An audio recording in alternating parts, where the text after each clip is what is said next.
My daughter brought home a man who drove a Land Rover and knew how to shake hands like a politician. Everyone at the party told me they were perfect together. Standing at my own birthday celebration, surrounded by people I'd known for 30 years, I felt the wrongness of it like a splinter I couldn't find.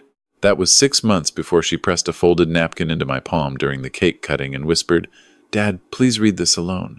Before I tell you what was written on that napkin, let me tell you about the moment I first knew something was wrong with Ethan Marsh. He arrived at my house in Astoria that first Sunday in September, driving a black Land Rover Defender with Oregon plates. I ran through a contact before dinner was finished. The vehicle was leased, 9 months behind on payments. He didn't know I'd checked. He sat at my dining table with the easy confidence of someone who has never been seriously questioned about anything, asking about the view from my windows, the square footage of the house, whether the coastal property market had treated me well. Not once did he ask about my daughter. Not once did he ask what Claire enjoyed, what made her laugh, what she was working toward in her residency. He looked at her the way people look at a door they intend to open. My daughter is 31 years old. She's a pediatric resident at OHSU in Portland, 3rd year, the kind of doctor who stays an extra hour because a child is scared. Her mother passed when Claire was 16, and the two of us built something solid from that loss, something quiet and honest. She learned early that I see people clearly. She also learned that I don't always say what I see. I smiled through dinner. I asked Ethan appropriate questions about his work, his background, his family. He told me he was a real estate developer with projects across the Pacific Northwest, that his sister Rachel handled the financing side of the business, that they'd built something together from nothing. He said it with rehearsed pride, the kind that sounds genuine until you've heard hundreds of witnesses use that same careful tone. I spent 40 years as a federal judge in the District of Oregon. I retired at 67 because my knees gave me trouble in the courtroom and because Claire asked me to be present for a while before I became an old man without noticing. I had presided over 214 criminal trials. I had sentenced people for bank fraud, wire fraud, mortgage fraud, elder financial abuse, and a particular category of manipulation that the law calls undue influence. I understood, in my bones, the architecture of a con. After Ethan and Claire left that night, I sat in my study and called my oldest friend, a man named Gerald Okafor, who had spent 30 years as a supervising agent with the FBI's Financial Crimes Division in Portland before retiring to teach at Lewis and Clark. I told him what I'd observed. He was quiet for a moment.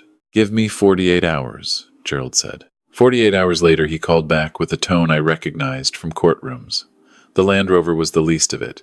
Ethan Marsh had 2 LLCs, both dissolved, one in Oregon and one in Washington state. He had a pending civil judgment in King County for breach of contract, an unpaid IRS notice for $86,000, and a prior relationship with a woman in Bend whose family had filed a complaint with the Oregon Department of Justice 18 months ago, a complaint that had been investigated and closed, without charges due to insufficient evidence. His sister, Rachel Marsh, held a mortgage broker license in Oregon that had received 2 regulatory inquiries in the past 3 years. I thanked Gerald and set the phone down. I looked at the photograph on my desk. Claire at her medical school graduation, laughing at something out of frame, her mother's cheekbones, my stubbornness. I didn't call Claire. Not yet. I had spent a career waiting. You do not move until you understand the full shape of what you are dealing with. Partial information produces partial justice, and partial justice has a way of letting the worst parts survive. Over the following weeks, I watched carefully. Ethan came to Astoria 4 times. Each visit, he found a way to walk through every room of my house, asking about this object or that painting, curious in the way of someone building a catalog. He asked about my pension twice, once calling it your retirement situation as though money were a delicate subject between us. Claire watched these moments with a slight tension I recognized, a tension she was working to suppress, the look of someone telling themselves they misread what they just saw. He was charming. I will say that honestly. He had the gift of making you feel like the most interesting person in the room for exactly as long as he needed you to feel that way. He volunteered at a food bank, or said he did. He brought wine that cost enough to signal awareness of money without being vulgar about it. He spoke about Claire with the vocabulary of a man in love, tenderness layered over calculation the way paint covers drywall. By November, I had learned through Gerald's contacts and my own quiet research that Ethan and Rachel's business model was not real estate development. It was proximity. They identified targets, typically older individuals with visible assets and limited immediate family, and constructed relationships around them. The King County complaint had involved an elderly widow whose son had grown suspicious after she'd changed her will. The Bend complaint had come from a woman's adult daughter. Same pattern. In both cases, Ethan had moved on before charges could be formalized. My house in Astoria sits on 2 acres of coastal property. The house itself is modest, a 3-bedroom craftsman that I have not renovated because I see no reason to. What is not visible from the outside, or from any room Ethan walked through, is the investment portfolio I built over 4 decades of careful, methodical living, a portfolio that a financial advisor in Portland manages with the same discretion I used to manage courtroom proceedings. It is worth considerably more than anything Ethan Marsh had ever been near. He didn't know that. He thought I was a comfortable retiree with a nice view and a federal pension. He was planning for the pension. I know this because in late November, 3 weeks before my birthday celebration, I heard him. Claire had driven up from Portland for a weekend visit. Ethan arrived Saturday afternoon. I was in the garden when they arrived, and I stayed there longer than necessary, moving slowly the way old men do, letting them settle into the house without me. Through the kitchen window, open 2 inches against the November cold, I heard Rachel's voice on speakerphone. "She's getting close to him," Rachel said. "That's good. That's exactly what we need." "I don't like the timeline," Ethan said. "He's 68. He's healthy. This could take years." Rachel's voice had the patience of someone who had done this before. "You don't need years. You need the right moment. Medical power of attorney first. Then we assess his accounts. The judge title doesn't mean money, but the house alone is what, 700,000?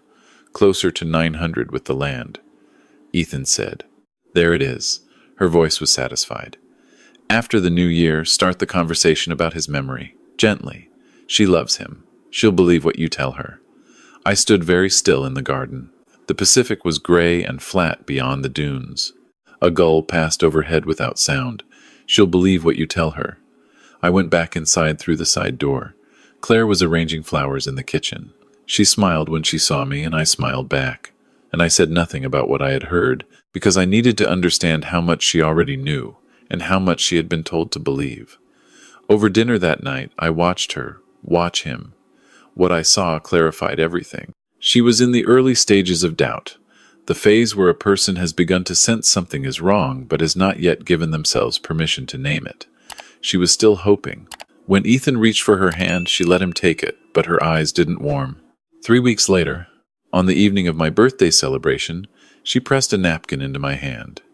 My longtime colleague, Patricia Wren, had organized the party. 47 people in the community room of a restaurant I had eaten at for 20 years, former clerks, old friends, neighbors, 2 retired federal prosecutors I had worked alongside for decades. Ethan was there. Rachel was there. The first time I had met her in person, a woman with her brother's easy smile, and her brother's habit of standing near things of value.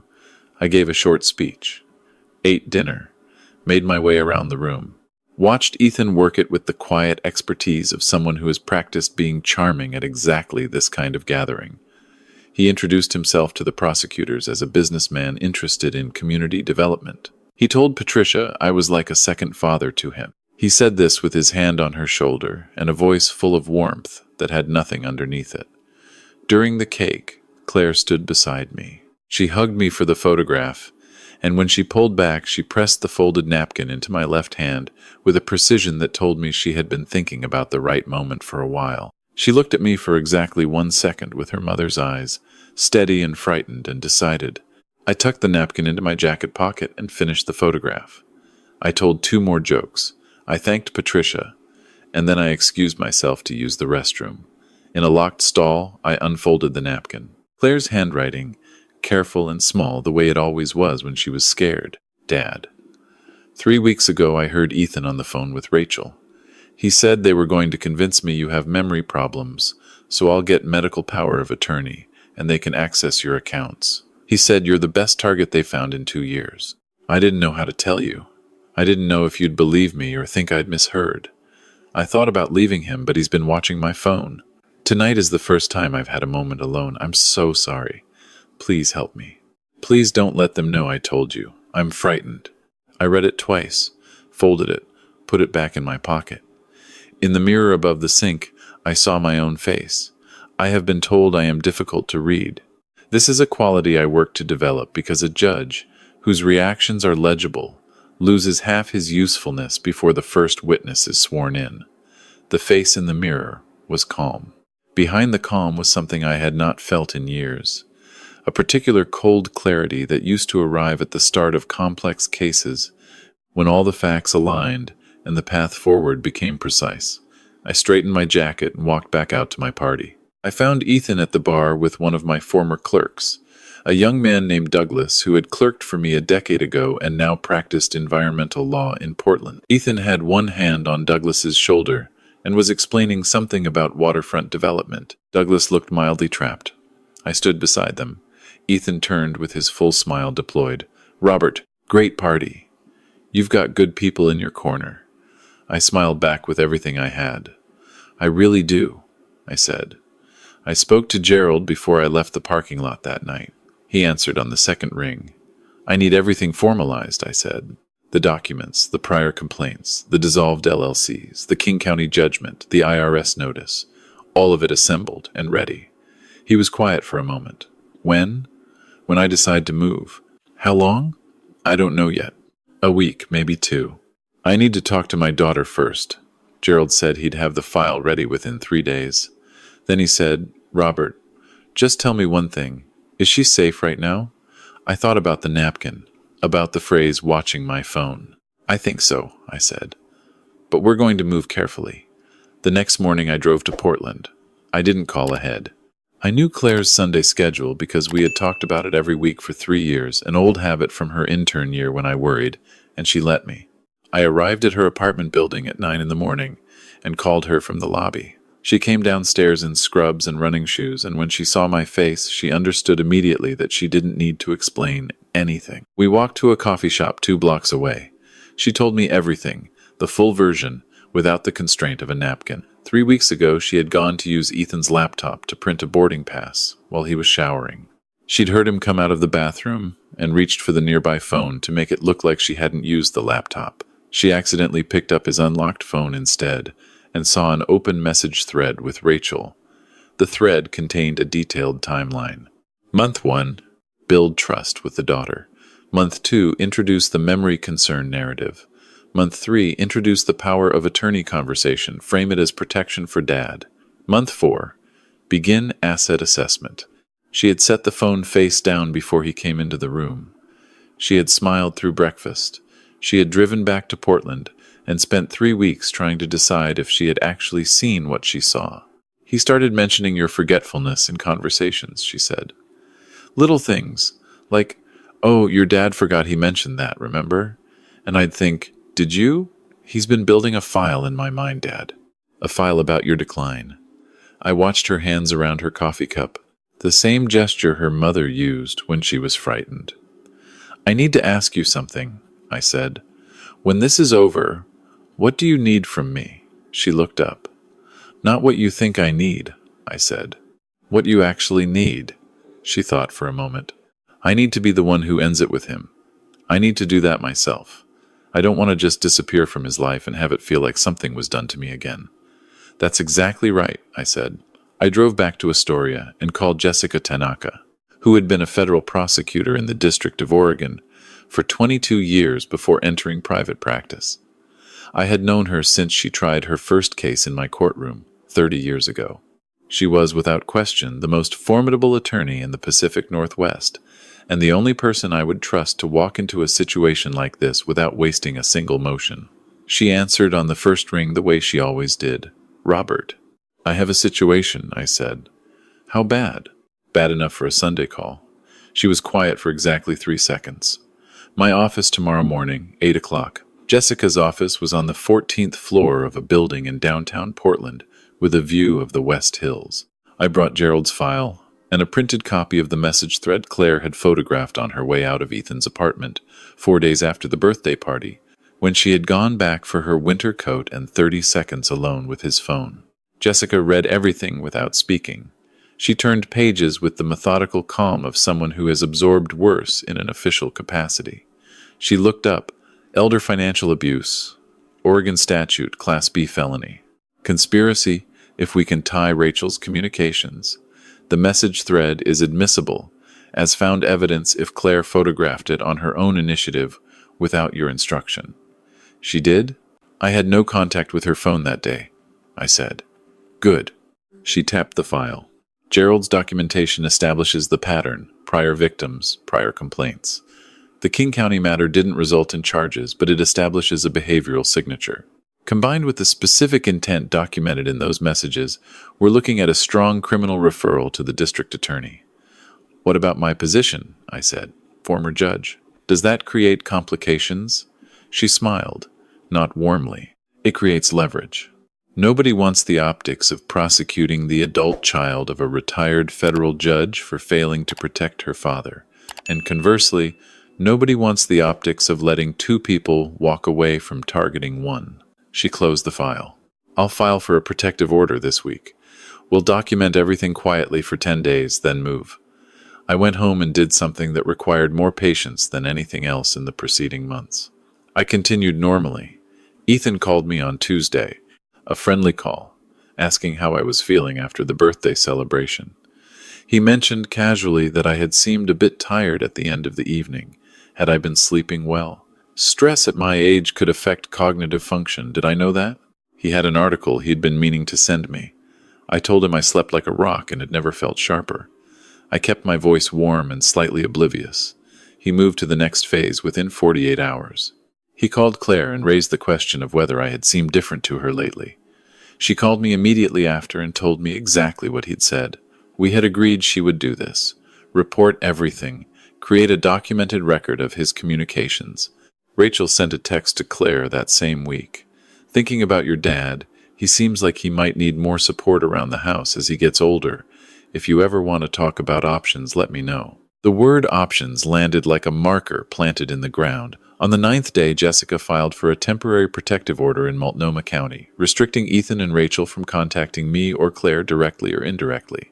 Simultaneously, Gerald's completed file was hand-delivered to the Multnomah County District Attorney's Office by a former colleague of mine who still worked in the building and knew which cases deserved immediate attention.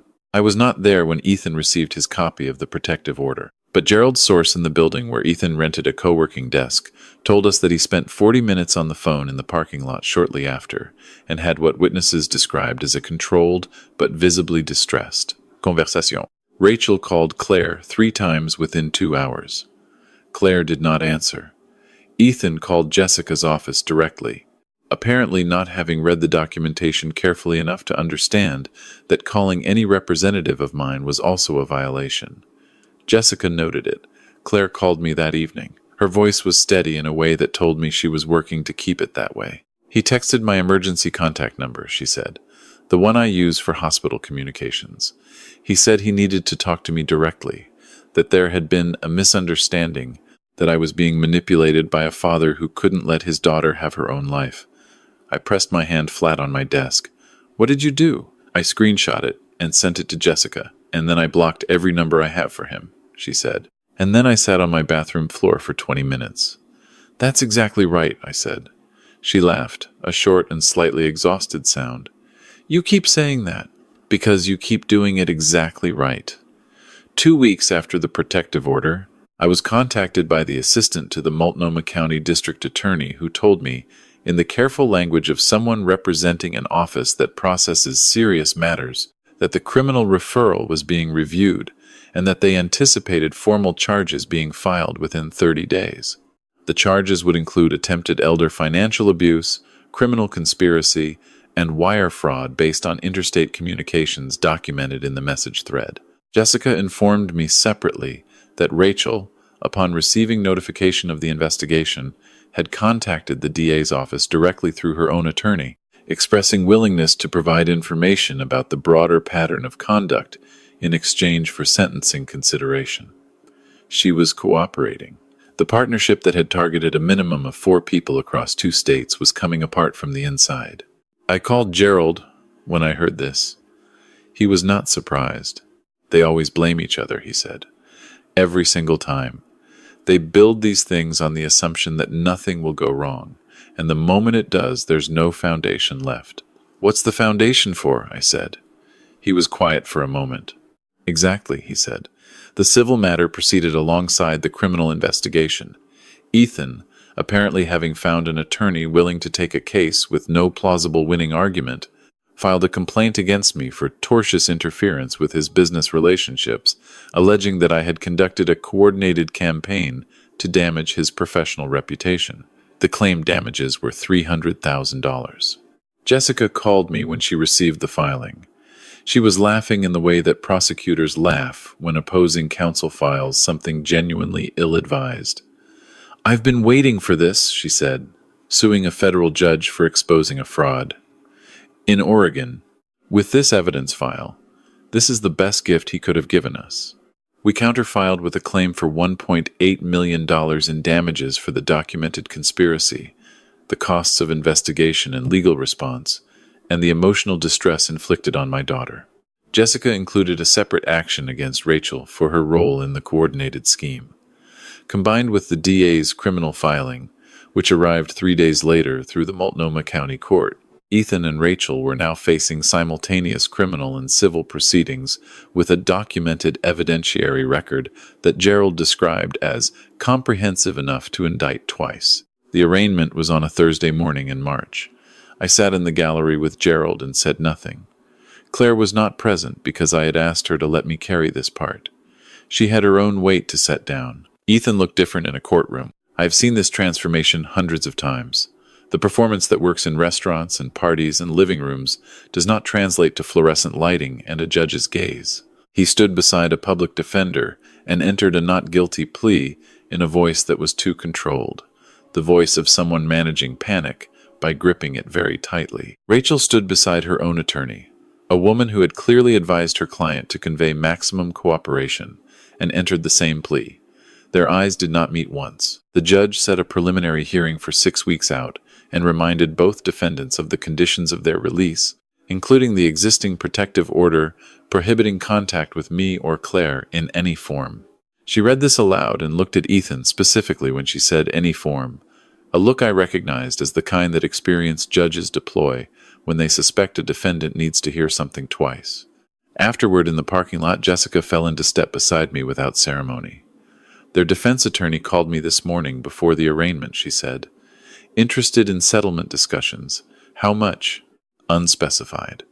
But the framing was significant. He said, and I'm quoting directly, his client believes there may have been a misunderstanding about the nature of the relationship. I walked for a moment without speaking. "Misunderstanding?" I said. "Yes." His word. I said what I would like to happen is a full trial, documented findings of fact, and a permanent public record that follows both of them through every background check for the rest of their professional lives. If they'd like to expedite that by pleading out, I'm agreeable. Jessica smiled. That's what I told him. Rachel's cooperation with the DA produced something I had not expected. She provided documentation relating to 2 prior targets, one in Seattle and one in Bend, that allowed investigators to revisit both of those cases with new evidence. The Bend complaint, the one that had been closed 2 years ago for insufficient evidence, was reopened. The woman's daughter, who had spent 2 years trying to get anyone to listen, called the DA's office in tears when she was notified. Gerald told me about this on a Wednesday evening during the kind of phone call where neither person speaks for a while, after the important thing is said. "You know they didn't come to you because of the money," he finally said. "I know," I said. "They came to you because you looked like someone whose family would believe whatever they were told. Respectable, self-sufficient, alone enough. I understand the calculation. They just didn't know about the 40 years. "No," I said. "They didn't." 3 months after the arraignment, Ethan accepted a plea agreement. The terms included 30 months in federal prison, 5 years supervised probation, restitution to be determined by a civil judgment, and a permanent notation in the Oregon judicial system's fraud registry. His attorney tried twice to negotiate the prison time down. The DA's office, backed by Rachel's cooperation and Gerald's file, and the reopened Bend case, declined both times. Rachel's agreement, processed separately, resulted in 18 months in a minimum security facility, loss of her mortgage broker license permanently, and the same civil liability exposure. She cooperated fully in the end. Whatever they had been to each other as siblings and as business partners, the architecture of loyalty between them had not survived what they were both facing. Jessica sent me the final plea documentation by email with a single line of her own, as clean an outcome as this type of case produces. The civil matter settled 2 weeks after the criminal plea. The settlement amount I have chosen not to specify publicly. The more significant outcome was that a portion of the settlement, through a structure Jessica designed, and I agreed to fund independently of any legal requirement, went into the Elder Financial Abuse Prevention Program at OHSU's legal clinic, the same hospital system where Claire works. The program employs 2 attorneys who help elderly patients and their families identify and respond to exactly the type of manipulation Ethan and Rachel had built their livelihoods around. Claire heard about the donation through the clinic's development office before I told her. She called me from the hospital parking lot at 11 at night between shifts. "Dad, you donated a substantial amount of money to my hospital in the name of elder abuse prevention." "I did, without telling me. I was going to tell you at Sunday dinner." She was quiet for a moment. Her voice, when she spoke, was the same voice she had when she was small, and had figured out that something I did was deliberate and significant. "You're impossible," she said. "I know. Thank you. I know." In the late summer, 4 months after the plea, and 2 months after the civil settlement, 2 letters arrived at my Astoria address on the same week. The first came from a minimum security facility south of Portland. The second from a federal correctional institution in Sheridan, Oregon. I waited a week before opening them, not from reluctance, but from the same instinct that had governed 40 years of judicial work, the understanding that timing is part of judgment, that some things should be received in the right state of mind rather than the immediate one. I opened Rachel's first. The paper was standard institutional correspondence, thin and unadorned. Her handwriting was careful in a way that suggested revision. "Mr. Smith, I know you have no reason to read this and every reason to discard it. I'm writing because my attorney told me I wasn't required to, which made me think I should. What Ethan and I did was not new for us. I understand now, sitting here with enough time to think clearly for the first time in years, that I had constructed an entire explanation for why what we did was acceptable. The people we targeted had more than they needed. They wouldn't miss it. They were old and their families were distant, and we were just, in my version of it, filling a gap in their care. I have spent months sitting with how wrong that was. Not the legal part, the human part. Your daughter trusted someone. I helped him become someone worth trusting. I'm going to spend a long time with that. I'm not asking for forgiveness. I just needed you to know that I understand what we actually did."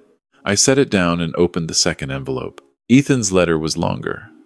He wrote carefully, without the rhetorical grace he used in person, and the result was something closer to honesty than I had expected from him. He wrote about growing up watching his father charm people out of money and how it had looked like a skill rather than a theft for most of his childhood. He wrote that he had told himself he was different from his father because he planned better and worked harder. He wrote that the night of my birthday party, when he saw the gathering of people who genuinely valued me, he had felt something he couldn't name and had pushed it away.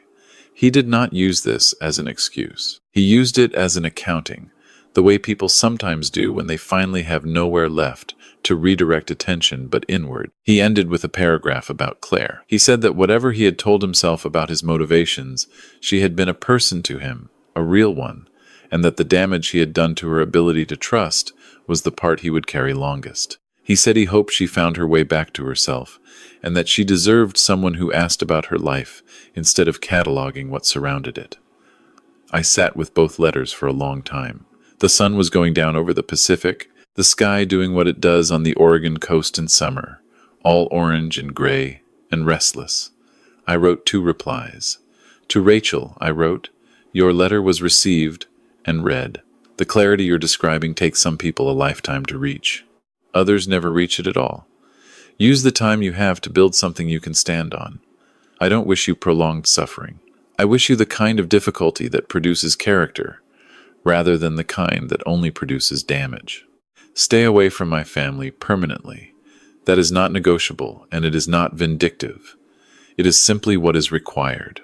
To Ethan I wrote, "You asked the wrong questions about every person you met. You asked what they had, and what it would take to access it. The fact that you now recognize this is not nothing. It's also not enough yet. 30 months is a length of time that can be wasted or used. Most people waste it because using it requires sitting with things that are uncomfortable, and you have spent your entire life developing mechanisms to avoid discomfort. I hope you find out what happens when you stop avoiding it. My daughter is healing. She doesn't need anything from you, not an apology, and not an explanation. What she needs is for people like you to stop existing in the world as you currently exist. Become someone different. That's the only form of apology that means anything."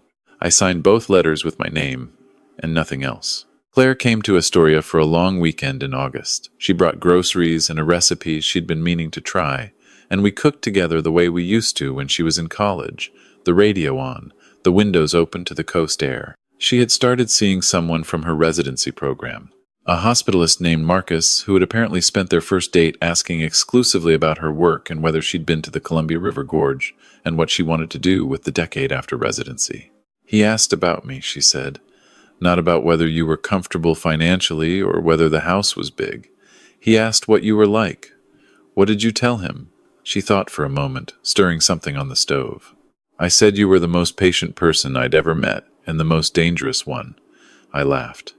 "That's the most accurate thing anyone's ever said about me." She smiled at the stove. "He wants to meet you. Tell him to come for dinner," I said. "I'll make the fish." After she left on Sunday afternoon, I walked down to the water. The tide was going out, pulling sand in long flat sheets, the sound of it like breathing. I had lived in this house for 22 years. I had raised Claire here after her mother died. I had left the federal courthouse for the last time and driven up the coast to this house and sat on this beach and felt, for the first time in a long time, that I was simply a person rather than a position. What Ethan and Rachel had seen when they looked at me was an old man in a coastal town with a federal pension and a daughter who loved him. Easy in their calculation. Accessible, unable to defend himself with anything more than sentiment. What they had not seen were the 4 decades of watching people try to deceive each other and the particular education that produces. They had not seen the relationships built across 30 years with the people whose professional lives involved finding exactly what they had been doing. They had not seen the daughter they thought was their best instrument become instead the person who handed me the tool I needed to dismantle everything they had built. They had looked at me and seen weakness disguised as dignity. What they had actually found was the other thing entirely. I watched the water for a while. The sun moved. A pelican crossed the horizon in that ancient, unhurried way of theirs, everything about it belonging exactly where it was. I turned around and walked back to the house. There was a file on my desk from Gerald, forwarded from one of his contacts in Washington State, a report about an individual in the Puget Sound area who had recently been identified in connection with a suspicious relationship with an elderly retired physician. The pattern in the report was familiar in the way of things you have learned to recognize on sight. I sat down, put on my glasses, and began to read. Some work doesn't end when the case closes. You just move to the next file. I have patience for it. I have always had patience for it. Age doesn't diminish that quality. If anything, it sharpens it. The way long use of a tool wears it down to its essential edge, removes everything extraneous, leaves only what was always the point. I read to the end of the file, made 2 calls, sent 1 email. Then I closed the folder, went to the kitchen, and made myself a cup of coffee, standing at the window with the Pacific, out there gray and permanent, and entirely indifferent to what small human arrangements played out along its edges. I drank the coffee slowly. I thought about Claire cooking in this kitchen 2 days ago, her shoulders finally unheld, her voice finally fully her own. That's the thing about being a target someone picked because they thought age meant the end of sharpness. Sometimes the only response worth making is to demonstrate, clearly and completely, and without any particular dramatics, that they were wrong. Not for your sake, For the sake of the next person they would have walked toward if you hadn't stopped them exactly where they stood. I finished the coffee. I rinsed the cup. I went back to the desk. There was more work to do. There always is. I am not retired from the things that matter. I am only retired from being paid for them. That distinction turns out to be smaller than I once thought. If this story meant something to you, please subscribe to this channel and let us know where you're listening from in the comments. And click on the next story when you're ready. We'll be here.